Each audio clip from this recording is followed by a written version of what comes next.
Libaax badeedka, xayawaan halis ah oo laga baqo, xayawaan argagax geliya noole kasta oo ka ag dhow naftiisana uu uga yaabo. Xayawaankan miciyaha soofaysan ayaa ku nool hilibka uu soo ugaarsado isagoon u aabba yeelayn nooca xayawaanka uu ugaarsanayo. Libaax badeedka ayaa leh qaabka kalluunka oo kale muuqaal ahaan, laakiin wuxuu kaga duwan yahay tanka, xoogga iyo bahalnimada. Libaax badeedka ayaa lagu tilmaamaa xayawaanka ugu argagax gelinta badan ee badweynta, xayawaan isku kulmiyo inuu yahay hogaamiyaha dhabta ah ee badda, xayawaan u babac dhiga weeraridda dooniyaha waaweyn isagoo hunguri kaga jiro inuu isku axamo dadka dul saaran. Libaax badeedka ayaa leh qal ama laf-gareed aad u weyn, taasoo qof bani'aadam ahi uu taagni ku dhex istaagi karo.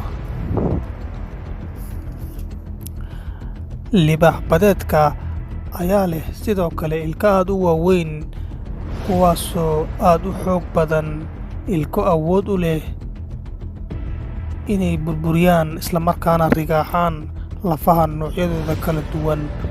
Dadka badaha baara ayaa badheedh ugu babac dhiga halis ay mar walba ku waayi karaan naftooda halis weerar kaga yimaada bahalkan, taasoo ku talagalaan mar walba inay tahay isha baalkeeda. Libaax badeedka ayaa dhererkiisu gaadhaa 6 mitir, miisaankiisuna dhan yahay 1800 oo kiilogaraam ama tan ahaan ilaa 2 tan. Xayawaankan ayaa maalin kasta quuta ilaa 12 kiilogaraam oo cunno ah. Libaax badeedka ma lahan laf haba yaraatee oo jidhkiisu waa bilaa laf, wuxuu leeyahay oo keliya caadjaw.